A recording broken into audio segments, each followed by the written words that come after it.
As the waters, we drink water. Water is very important. L'eau est très importante à boire. Sans l'eau, without water, we cease to exist. The trees that we see around us, without the trees and the wind, and all what we have on earth, Jojo Eki, we cease to exist. And our ancestors always taught us to take care of Jojo Eki, Mother Earth, for we nourish from her, we gather medicines from her, we live off her.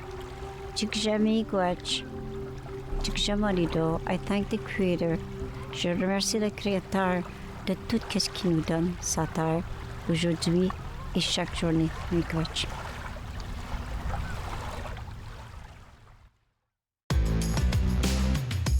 This is Rogers TV.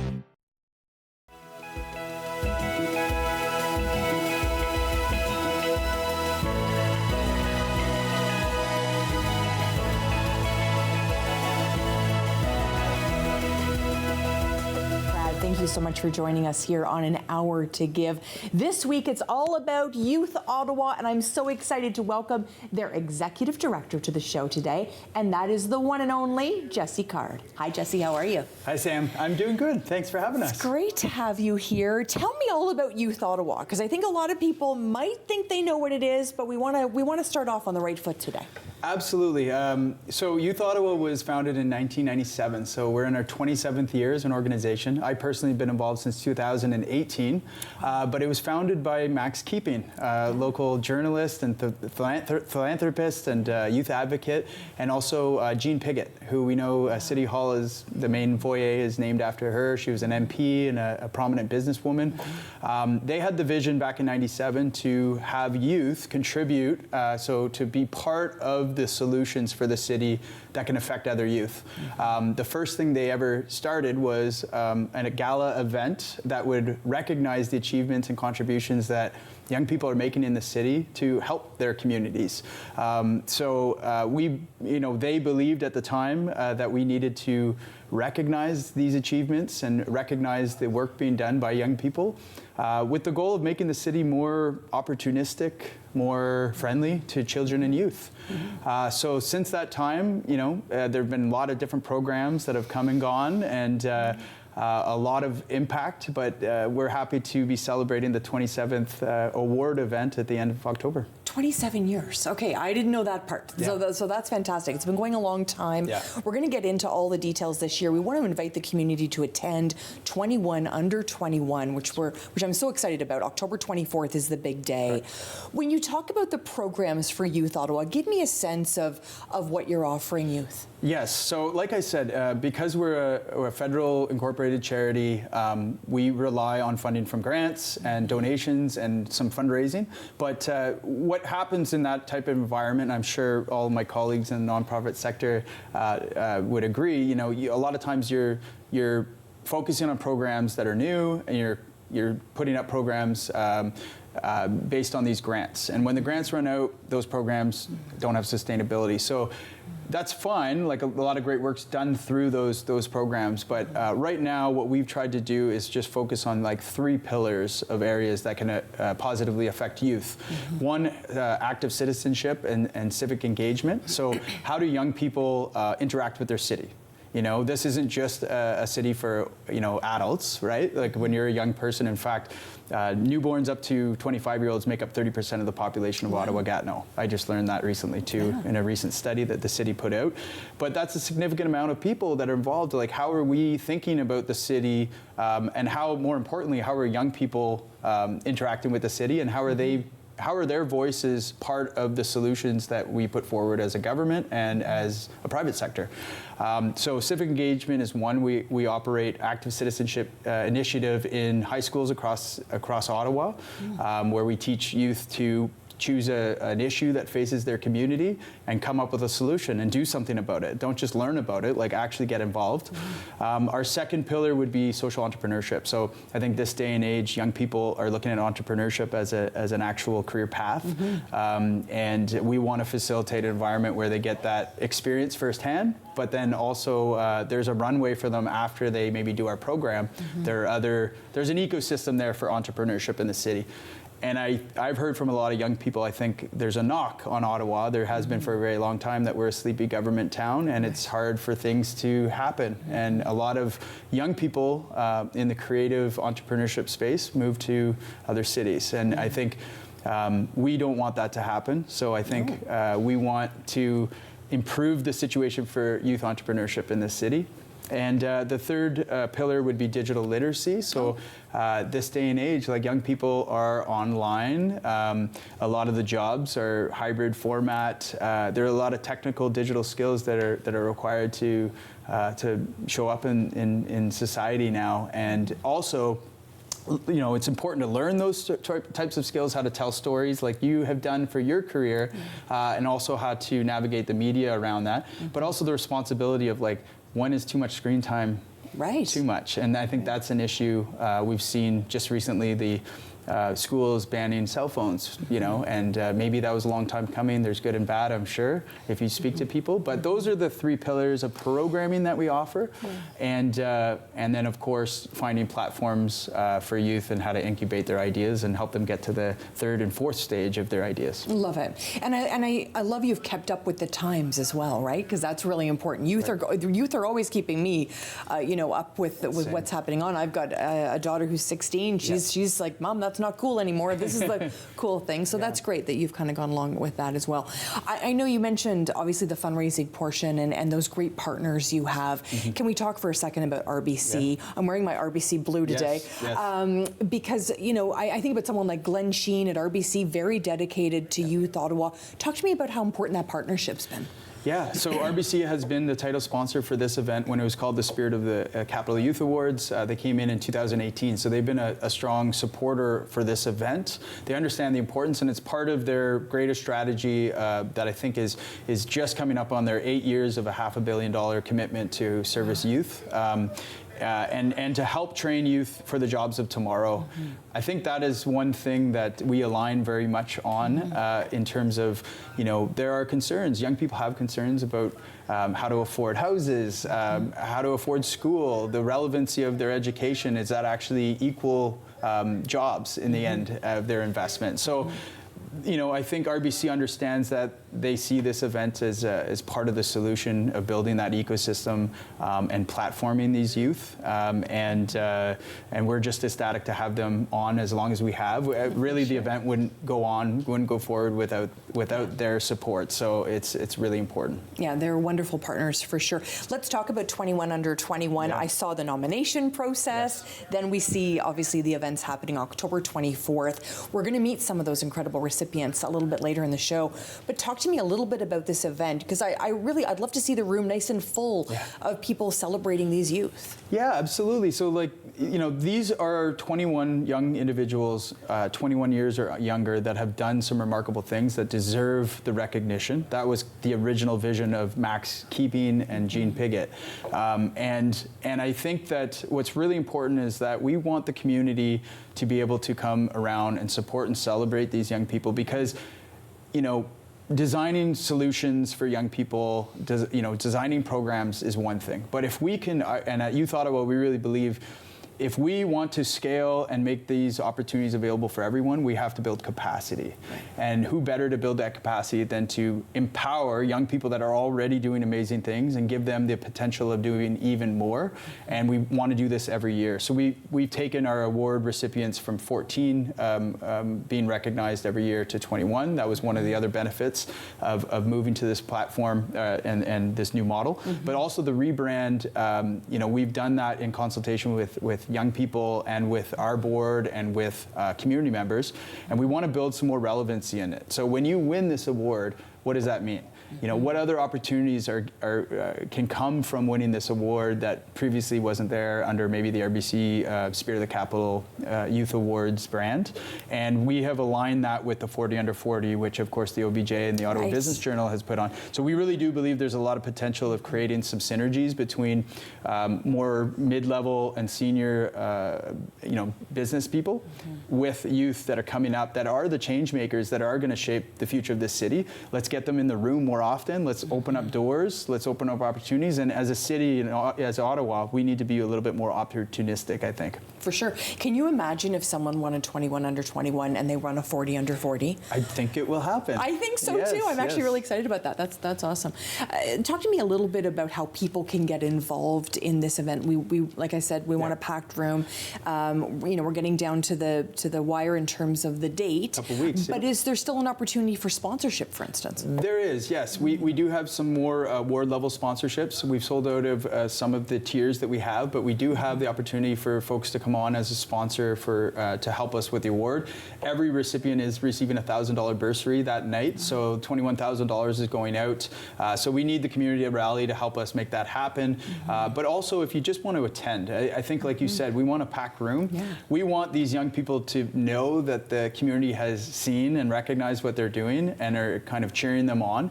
And we want to create a networking environment, just like, you know, we want entrepreneurs, we want city builders, we want leaders, we want nonprofit executives to be there because we are trying to build capacity. Right.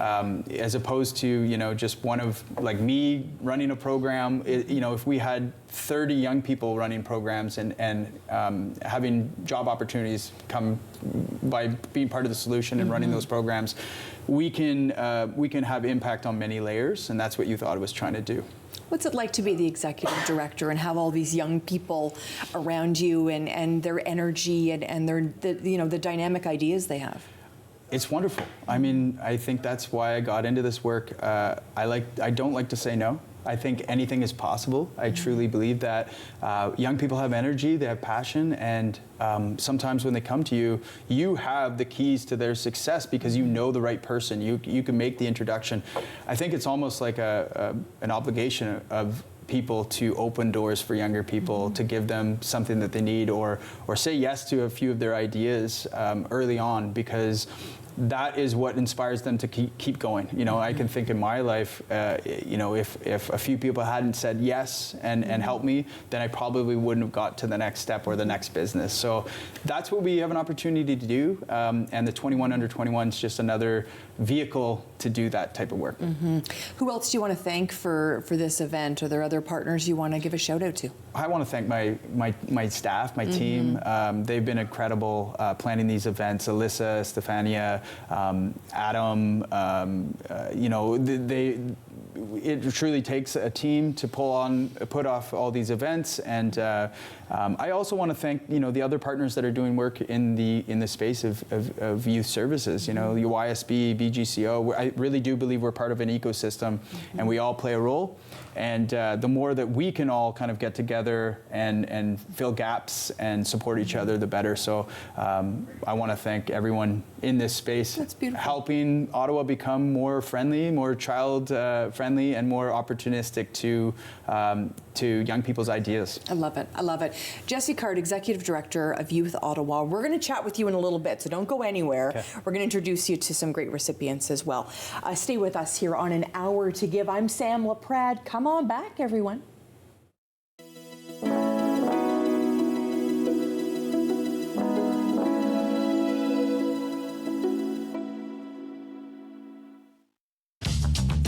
This program is brought to you by Ignite TV.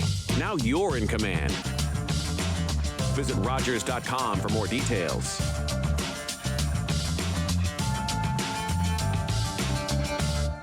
Hey everybody, my name is Karen. I'm here with my best friends Shane and Monique. Join us on Rogers TV for Fitness Faction. Every week we're going to take you through a full body workout. We've got strength training, we've got cardio, we've got HIIT. Ladies, let's get back into it. I think we've got 10 more skaters. Let's go.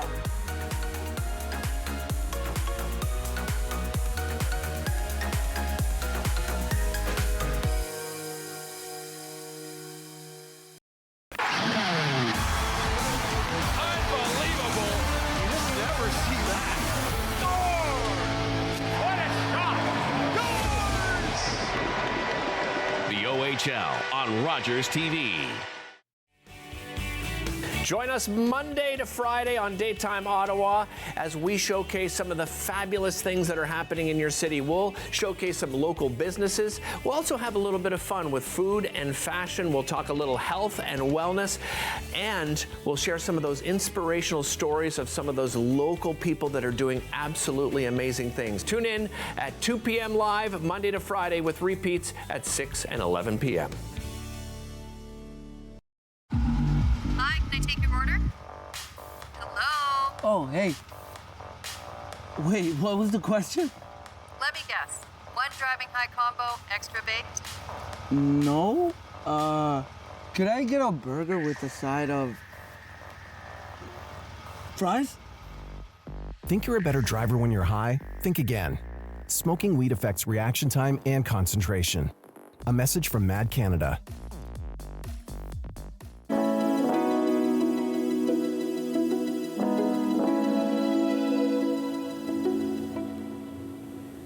Well, if you're looking to be inspired, you've come to the right place. We're featuring Youth Ottawa today on An Hour to Give, and we're so glad you're here.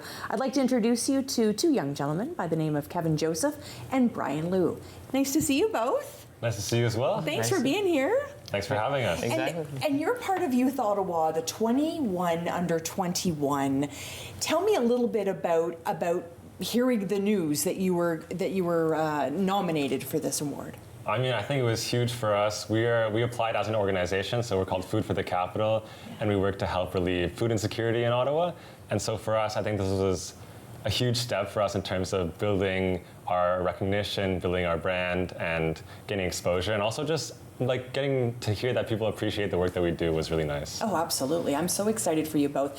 Kevin, how are you involved? So I started volunteering with Food for the Capital around 2 years ago, and the first way I was involved was as a volunteer during one of the food drives.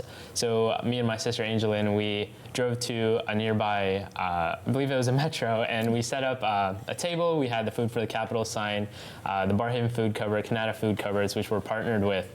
And we'd have one of us go to the front of the store where people were coming in, and we'd tell them, we're having a food drive, and non-perishable food items, pasta, canned food can be found on aisle so-and-so, and then they'd remember as they came in, and we'd get donations, pack them up in boxes, monetary donations as well. So that's how it started. And then last year we've both been working as co-presidents, currently running it. So we're really trying to, grow and get more volunteers involved and design a website. And yeah. You might inspire someone today, right? Which is great, which is awesome. I love that you're very specific. Go to this aisle, buy these things. I love it. And that's what people need sometimes, right? Exactly how they want to help. So take me back. Yeah. How did Food for the Capital begin, Brian?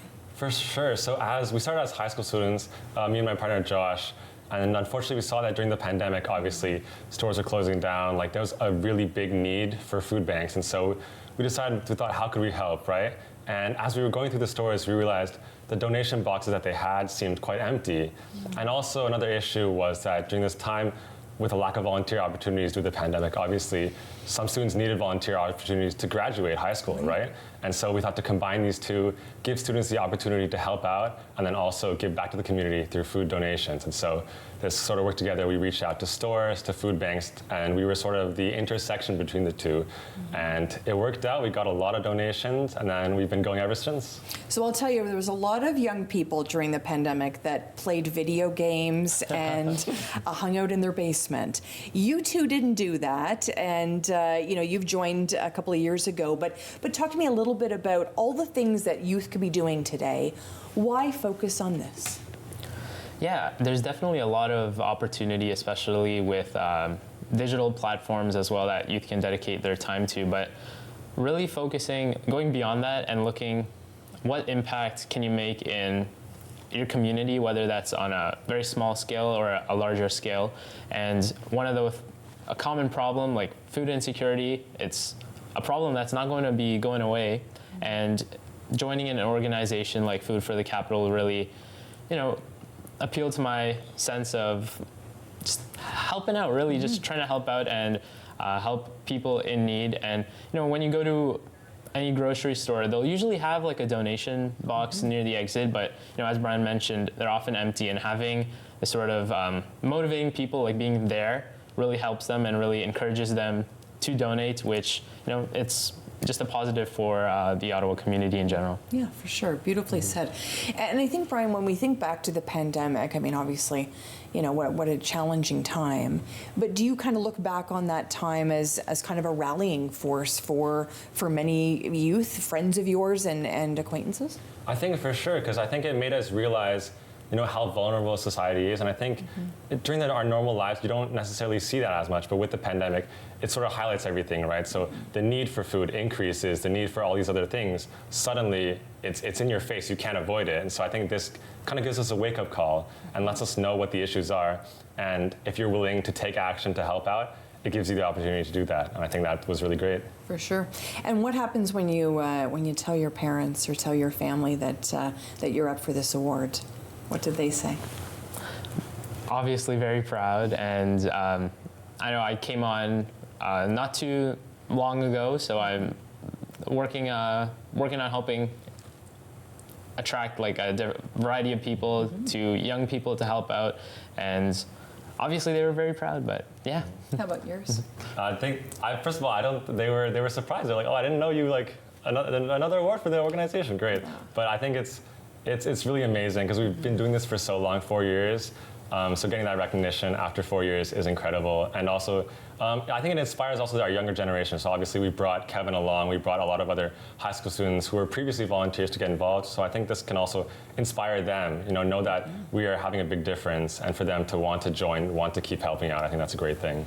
And 21 Under 21 Awards happening October 24th. We want to pack the room. We want everyone to be there cheering you on. Who's coming to support you? My parents will both be there, and I hope my sister will be able to make it as well. So really celebrate all the great youth. That's great. Yeah. And what are you thinking about that night? Have you already sort of thought about what that evening is going to be like for you? I mean, I think it's going to be incredible. I'm excited to meet new people. Obviously, Youth Ottawa has a great connection to a lot of people. So I think this not only will be a great, a fun experience, but also an experience we can build connections. Obviously, not always having that business mindset, but I think it's good for our organization if we can also make some connections there and branch out as well. I think that'd be great. For sure. Is it hard to hear as a young person that maybe your neighbor or someone down the street in the community is struggling to put food on the table? Is that hard for a young person to hear? I think it definitely is hard, and not just in a very little sense, but in looking at a bigger picture where it's just a reality that we face post-pandemic, even pre-pandemic, but now it's just gone up. And what I take away from that is really a sense of inspiration to really actually take action so that I can, help relieve that pressure in any way, even if it's just by a small margin. But every action really helps, and we hope that we can get more people to join us on our journey, and we can branch out so that we can help establish food security in different cities as well. Yeah, beautifully said. And when we think, Brian, about bringing other people on board, if someone's watching right now, maybe parents are watching or young people are watching or listening to us right now, and they want to get involved, how are they contacting you? For sure, we have an Instagram account, so that's at Food for the Capital. We just established our new website as well, foodforthecapital.ca. And I think these are great opportunities. Please keep an lookout. I think on social media nowadays, with this younger generation, it's a great way to stay in touch. So feel free to reach out to us, to any watchers, and get involved, help out in the community. For sure. I'm going to check both out. Make sure I follow you as well on Instagram and inspire people to get involved. Give me a sense of what you're wanting to do in the future. Do you have a sense of that yet? Has this maybe led you to a path of what you want to do maybe 5 or 10 years from now? I'm just still in my first year of university, but I think what I take away from this experience is really having getting that satisfaction from really helping other people. And I think that there's a variety of professions that really enable you to still get that same sense of satisfaction, and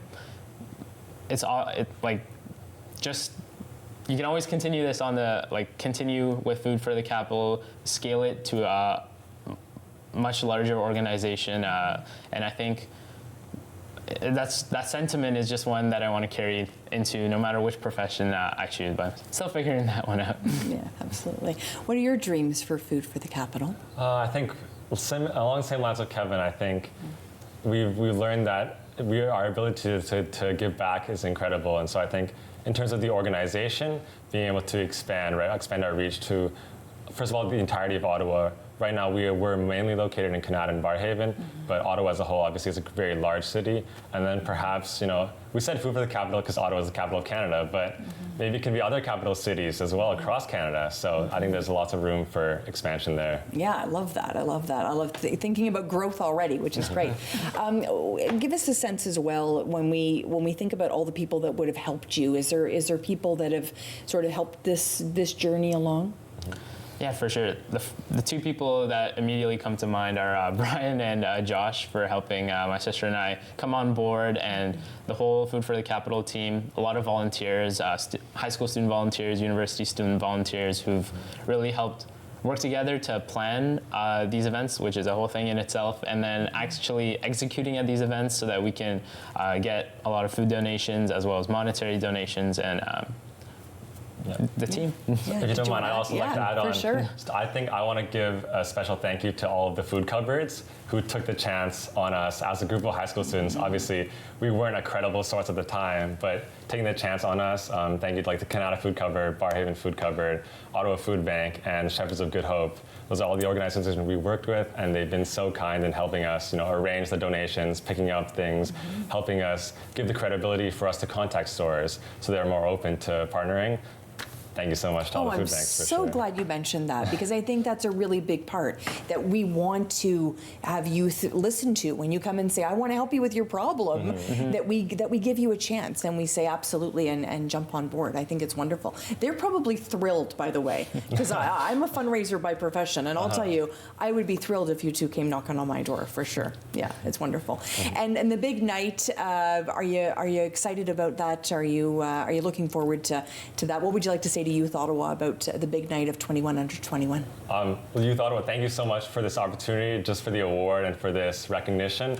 And then the gala I'm so excited for. I'll be bringing my girlfriend, which I'm very excited to do. And it's going to be a great time. It's going to be a great time. That's great. Did you want to add anything? Yeah, I'm really excited. As Brad mentioned, meeting new people. I'm really excited to see what other youth in Ottawa have been really working on. And thank you for this. Thank you for the opportunity. And it's really helped our organization gain more credibility so we can get all more stores on board through this 21 under 21 award. For sure. I meant to ask you, what high school did you go to? I went to Colonel Vi Secondary School. Okay, great. Yeah. So you got lots of support there, which I'm, I love that you get those beginnings at high school. That's wonderful. Well, I am very impressed, and I think it's incredible to see the time and effort you've dedicated into it, the growth mindset. I'm hoping that today we've inspired someone to give you a call and help you on your journey, and more people obviously help the work go better and that growth as well. So thank you so much for inspiring me today. Thank you so much. Appreciate it very much. Well, you get to see Kevin and Brian. They're going to be at the 21 under 21 awards, of course, representing all these great youth in this city. It inspires me to see so many young people coming to the table with solutions to some of life's biggest challenges. When we come back, Serena George is going to be here, so the inspiration will continue on An Hour to Give.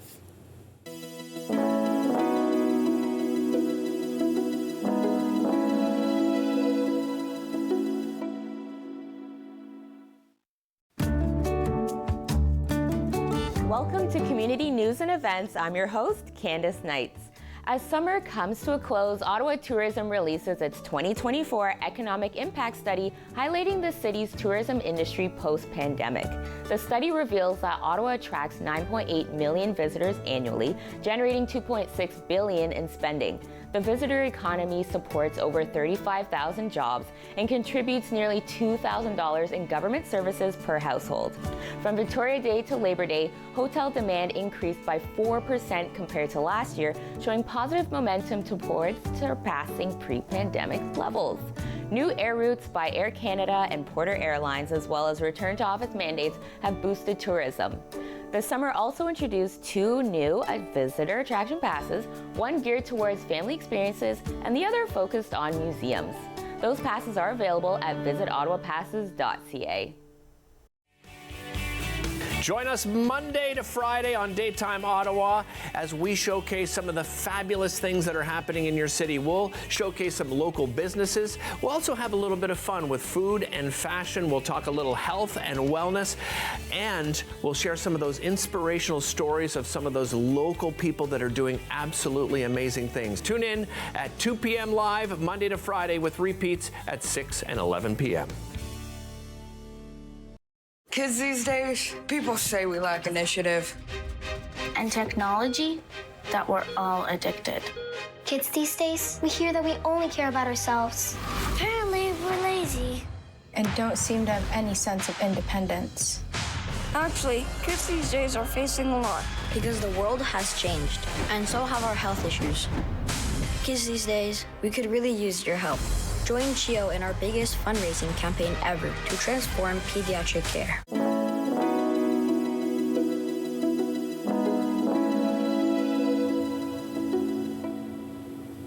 We are so excited for October 24th. The 21 Under 21 Awards, of course, are going to happen for Youth Ottawa. We're meeting some of those recipients today, and I'm so excited to welcome to the show Serena George. Hi, Serena. How are you? I'm good. How are you? It's great to have you here. Thank you so much for allowing me to sit down with you. Honestly, my pleasure. You are brilliant, you are compassionate, and you have an incredible story. Take me back. I'm going to start with your parents. Take me back to your parents arriving in Canada. Yeah, so growing up, my parents were the first of their families to come to Canada, and they have huge families. So it was a very big change from India to Canada. And so this is kind of where my health advocacy journey really began with my parents. So growing up, my mom is heavily involved in homeopathic medicine. She has a lot of sisters in homeopathy who are doctors. And whenever I would get sick, my mom would be the first to call her sister, find me remedies to help cure me.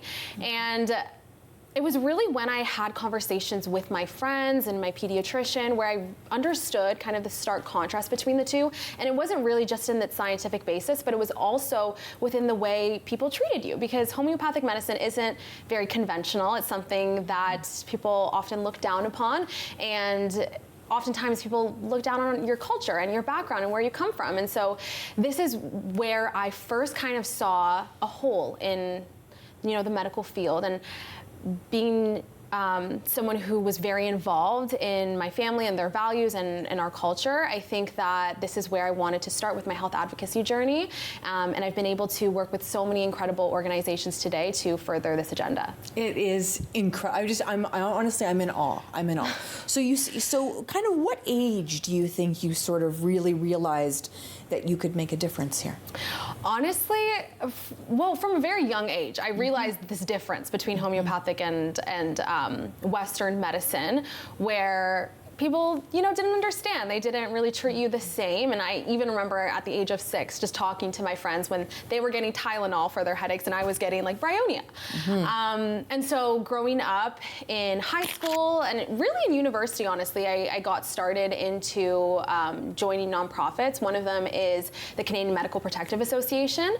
And so they are absolutely incredible. They work with physicians in behavioral counseling to really ensure that we're providing equitable health care to all of our patients and providing culturally sensitive care. And so I've been able to assist in these courses and work with struggling physicians on this, and it's been incredible. It is remarkable. What does your family say?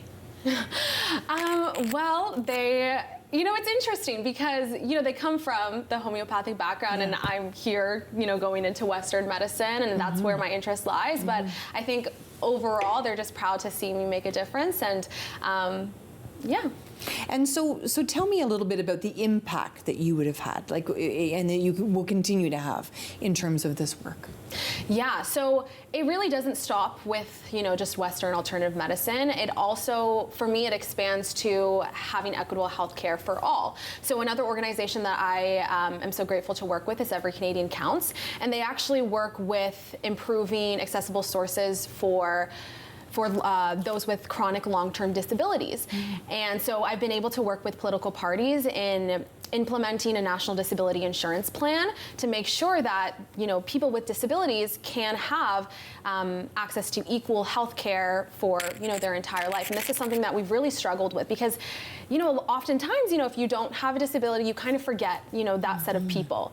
But working with Every Canadian Counts has been incredibly rewarding, and seeing the strides that we've made has been amazing.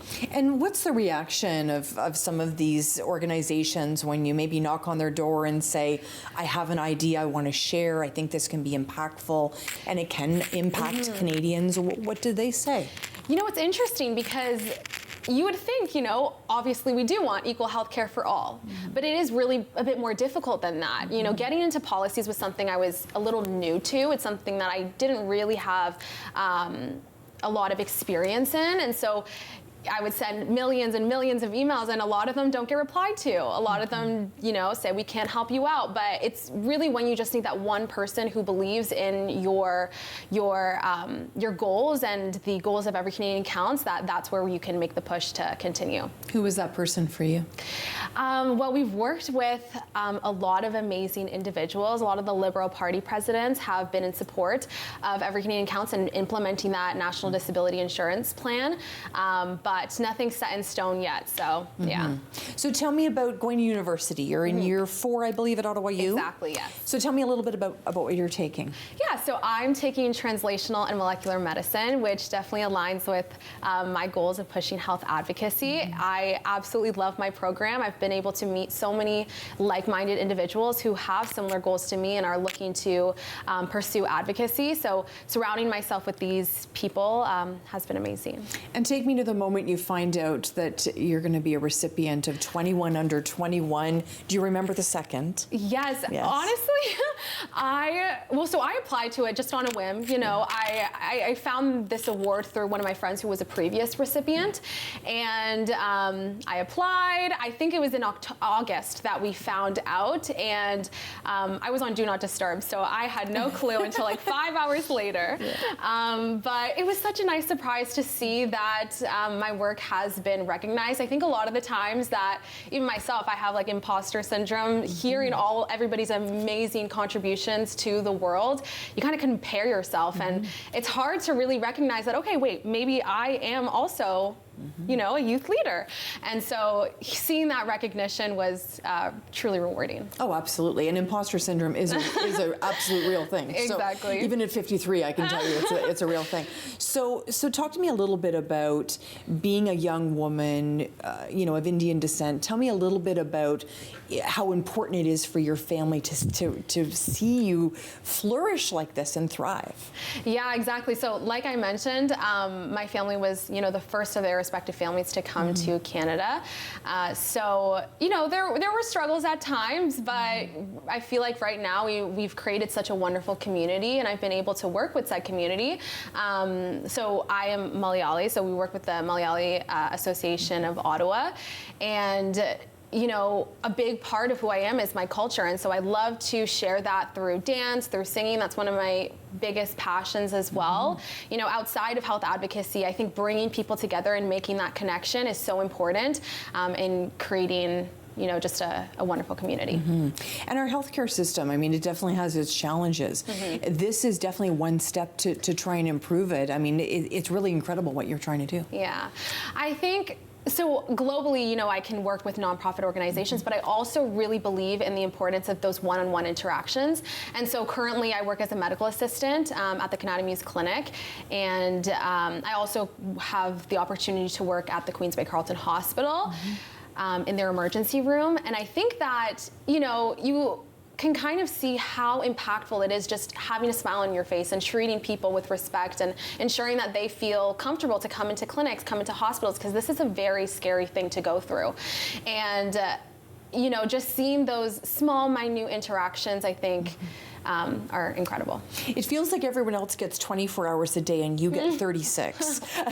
How do you fit it all in? Oh my goodness, I wish I had more time. Yeah. No, I think it's really about picking and choosing what you are truly interested in. At the beginning, I definitely, look to others to see, okay, what can I pick up? What can I do more to, advance my agenda or whatever. But when you narrow down exactly what you want to do and you are so passionate about it, I think it comes very easy. You don't need to take these breaks. You don't need to, sleep for a billion hours to get back up in the morning, because you are so passionate about what you're doing. I think it becomes really easy. What would you say to someone that maybe has an idea of their own and they're similar to you? Maybe they're just passionate about something, they don't know where to start. That is a great question. It's really interesting, because I find that the things that I'm most passionate about are the things that I sometimes just like to do alone by myself. And it's really interesting. Like I said before, a lot of times you look to other people to see what kind of opportunities you can do, but really just looking at your hobbies yourself. So for example, I know I haven't talked about this much, but I love sustainable fashion, and I think this is something that I want to continue in the future. And sewing is something I learned at such a young age, but I've been able to build a platform, build social media to promote sustainable fashion, as well as work with the university and donation projects for refugees. And it's something that's so silly, and I just did it at home for fun, but I've been able to expand it, and I think that is exactly what I would recommend for youth today. Another tip that I would say is networking, I think, is so important. So many things that I've been able to do today is because I've just been able to talk to people and see what they're interested in, see what, if they're interested in what I'm interested in. And building those connections is really what has brought me so far. And you definitely have a confidence about you. Where does the confidence come from? Oh my goodness, no.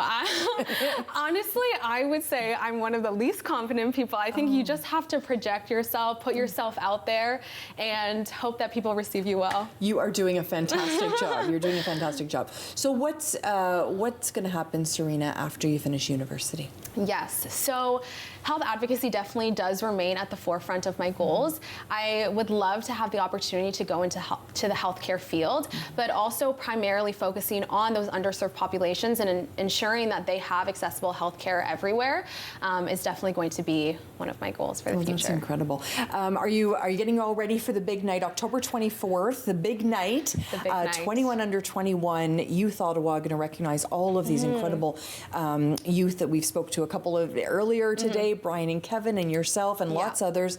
Have your outfit picked out already? Oh my goodness, no. Are you using not. sustainable fashion? Maybe. We'll see. Yeah. I haven't thought that far ahead, but I am so excited to see all the other recipients. We had the opportunity to have a meet and greet earlier where we could meet everyone, and it's one thing just reading about their stories, but to meet them in person and hear, what they've gone through and what they're doing now is absolutely incredible. And I've made some amazing friends just in the few hours that we were able to talk. So I'm excited to see them on October 24th. And I'm excited to follow your journey. Someday I'm going to say, I knew Serena George when, and I'll reference this amazing day. Thank you so much. Thank you. Appreciate your time. Thank you. This is An Hour to Give, and that was Serena George. Keep an eye on her journey. When we come back, more about Youth Ottawa on An Hour to Give.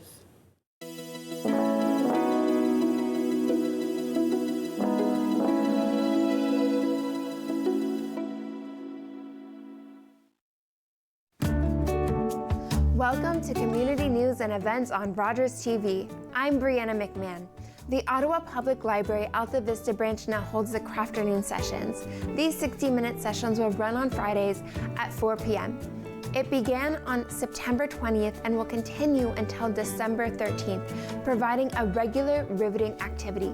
Spend the afternoon immersed in creating arts and crafts. Join in on a drop-in session on a bilingual, family-friendly session.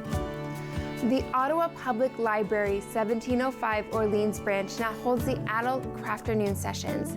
These 60-minute sessions held in English will occur every Friday at 2:30 p.m. from September 20th to December 13th. You will spend the afternoon creating crafts in the library.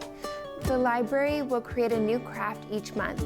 Watch Sam Laprade's An Hour to Give every Saturday at 7 a.m. on Rogers TV 22. Kids these days, people say we lack initiative. And technology, that we're all addicted. Kids these days, we hear that we only care about ourselves. Apparently, we're lazy. And don't seem to have any sense of independence. Actually, kids these days are facing a lot. Because the world has changed, and so have our health issues. Kids these days, we could really use your help. Join CHIO in our biggest fundraising campaign ever to transform pediatric care. Hello everyone, my name is Kwadwo Karamantang. I'm an ICU physician here in Ottawa, and I'm so excited to bring to you our latest show, Solving Healthcare with Dr. K. We're gonna tackle some of healthcare's biggest issues, and more importantly, we're gonna talk about ways to leverage preventive health. How do you avoid seeing someone like myself in the intensive care unit? And this show is exclusive on Rogers TV, so please tune in. You guys are gonna love it.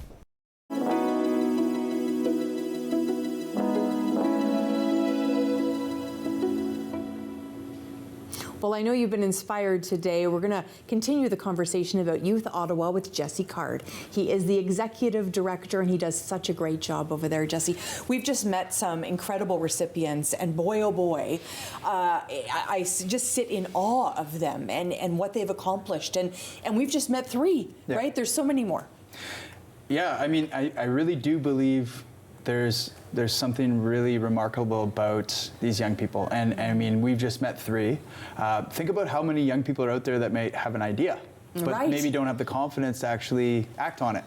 Right. We're just scratching the surface. I think the importance of this event and being a steward of that original concept is that if we can showcase young people doing remarkable things and who have taken that first step and maybe have had some help, but if we cheer them on, other young people are watching. And I think it then provides a pathway for them to say, you know, I could aspire to be a 21 under 21 and then maybe one day a 40 under 40 and et cetera, et cetera. So I think it's important that this event goes forward so that younger people see that pathway and then also have an opportunity to learn from those that have done it before. And I do believe, in Ottawa, we know that there are a lot of inequities across the city in terms of, outcomes, graduation rates, college, university, youth attending and pursuing post-secondary degrees. We know that there's income inequalities as well. And the question that I ask myself is, how do we not just put up kind of temporary, kind of one-time interventions, but how do we build capacity as a city to have coverage of programming and opportunities for youth? And I do believe the answer is inspiring and giving opportunities to youth. One thing I've found in the time that I've been around the organization is that the majority of ideas that youth have to service their communities are usually redirected back into helping other youth. So I do believe the capacity model needs to be where we are inspiring young people to then create the programs and solutions for other younger people and get further and further upstream, as opposed to always, throwing money at the problem. We need to also invest in the solutions. And I think young people hold those solutions. For sure. As we've seen today. 100%. And I have to say, I think there's a role for everyone here. I mean, I think about the corporations. I think about someone like RBC, who's obviously that corporation has stepped up in a big way. Glenn Sheen has been so supportive over the years. And I think about obviously how crucial that's been. But I think about individual donors as well. I think about all the other grant makers. Each and every one of us could become a monthly donor. We could obviously give a one-time gift. But when I think about philanthropy and giving back to community, it's time, talent, and treasure.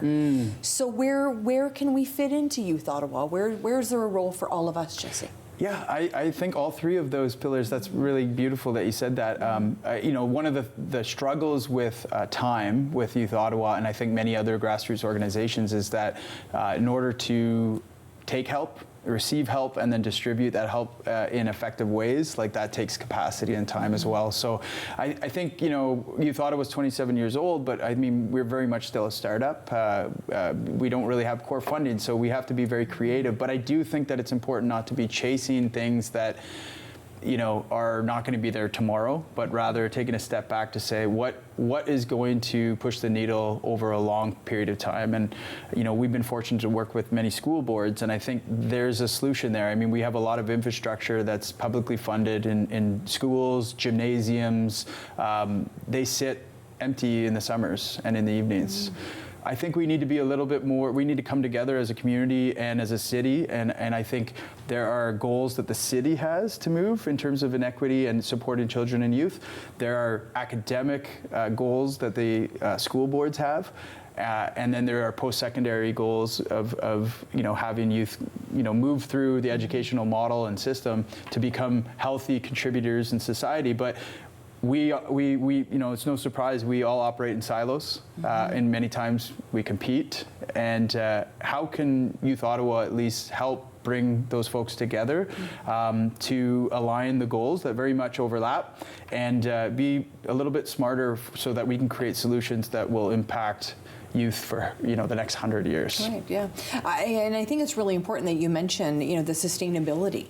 I remember one time I was telling someone I was doing something with Youth Ottawa, and they thought it was a department within the city. Right. And I was like, no. And I think, you're beautifully named, but I also think people may get a sense that you're a city department. It's just not the truth. No, I think we've struggled. I've heard that from, my predecessors, Youth Ottawa, are we a part of the city? Are we YSB? So that's the work that we need to do to really clearly put a value proposition before the community. But I think if I'm just going to leave an impression with people today, it would be that we don't really want to create the programs and solutions for youth. We want to empower youth to do that work. And I think we need to create the environment and engineer the environment in which that we can provide the knowledge and tools to incubate those ideas and provide a runway and open doors for the youth that are trying to do these remarkable things.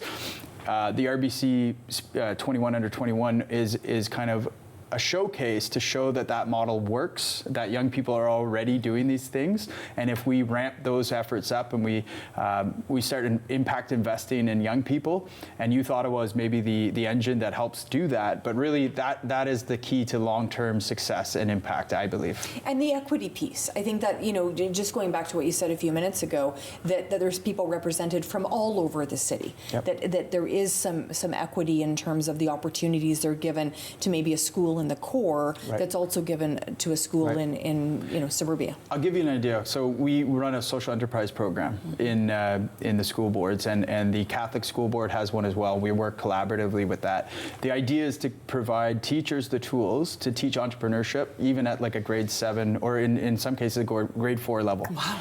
These young people are learning how to create a business from scratch and hopefully monetize it, although not all ideas are the goal is to monetize it. Some are more kind of fall on the spectrum of a charity. But we had one group from York Street Public. They had an after-school program at their school in grade 7 and 8 that the funding was cut in the last few years. They don't have that anymore. There's a lot of children there that have single-parent families. So after school is an area that you can have a lot of impact. So this one classroom broke up into two groups. It was kind of the same business that they created, but two different things. So they said, why don't we create an after-school program for our elementary school, and we'll go to the high school and we'll recruit volunteers that want to give back. They need volunteer hours. They need resume building experience. And they were able to recruit 20 high school students from two high schools, the French School Board and the Public School Board, to come and provide after-school classroom homework and mentorship guidance. They did that with zero money. They did it and created this environment where they had a few classrooms that were given to them by their school to host this. They had a teacher that was willing to kind of stick around, and an EA and Youth Ottawa came and supported those events. But then we also had another group that focused on sports. So they went to the parks nearby. They had different games set up. So one day was basketball, one day was road hockey, and they actually had the high school students come. And they were able to service like 50 kids on those days. So the solutions are right in front of us. I think we need to be smart about empowering young people and don't count them out of the solution. They have great ideas, and they're asking for this type of community building experience and practical experience. There are many volunteer hours that are needed, and it opens up their network, which might lead to the next opportunity when you meet the right person, and that could lead to a summer job or whatever, an internship. Love it. I mean, that's innovation, you know, by young people. I love it. So they, you know, something was taken from them, and they're like, nope, we're gonna make sure it stays. It's brilliant. They solicited on social media people that have old board games that they could donate. So in the classroom, they could play board games with high school students. They had a small budget that they were able to appeal to the school board and pitch, and we had a little panel, and they got some money to buy basketballs and cones and pennies for the sports programming. But these are the types of things, like they came up with that, they executed it. Sure, it was with a little bit of support from the school board and from Youth Ottawa, but these are the ideas that could be replicated across the city on a scale basis, and I think that's where Youth Ottawa wants to focus. I love it. I love it. What are your thoughts? The evening's going to come October 24th. You're going to be. I'm assuming you're going to say hello to everyone and welcome everybody there as the executive director. When you look out into that room, who's going to be in that room? I think we're very privileged to have an assortment of individuals, you know, right from the award winners' families. I think that's always maybe the most fun to see, their pride in their kids and what they've been able to do.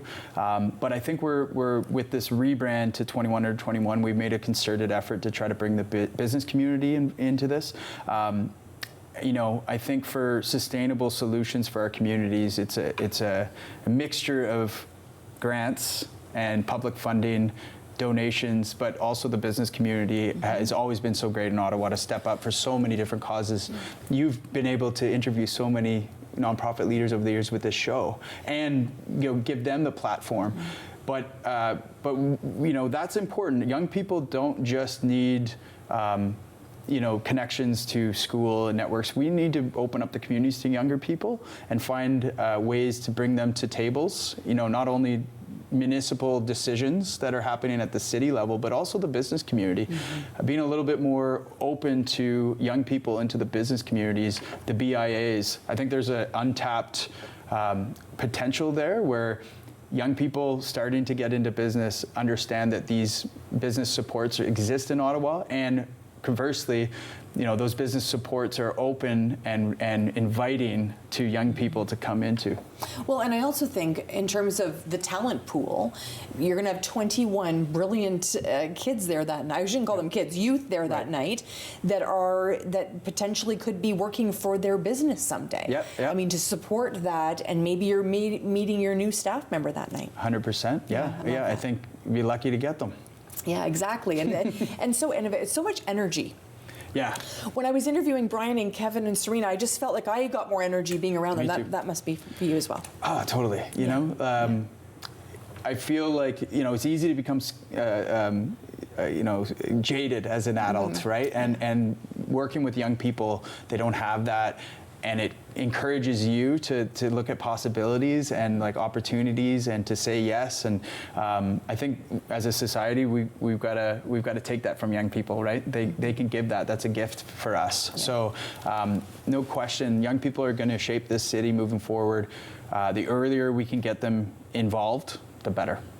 RBC 21 Under 21 Shaw Centre, October 24th. If someone wants to buy tickets, if we've inspired someone today, what are they doing, Jesse?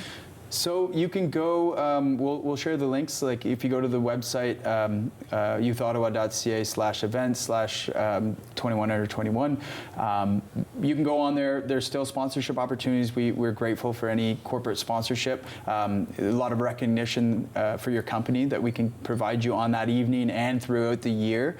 But if you just want to attend, we're really putting a call out to people that really care, and this message and this program resonates to, of opening doors and tables for young people and platforming them like we are. You can come buy one ticket, you get a cocktail hour, you get a dinner, and you get to celebrate and kind of rub elbows with many important people in the city. The mayor is going to be there saying a few words, several MPs, city councillors, and we are asking specifically for entrepreneurs, because I think that sounds great. It's going to be a great night. It's going to be a great night. Encouraging everyone to attend 21 Under 21 for Youth Ottawa. Thanks to all my guests today. Till next time.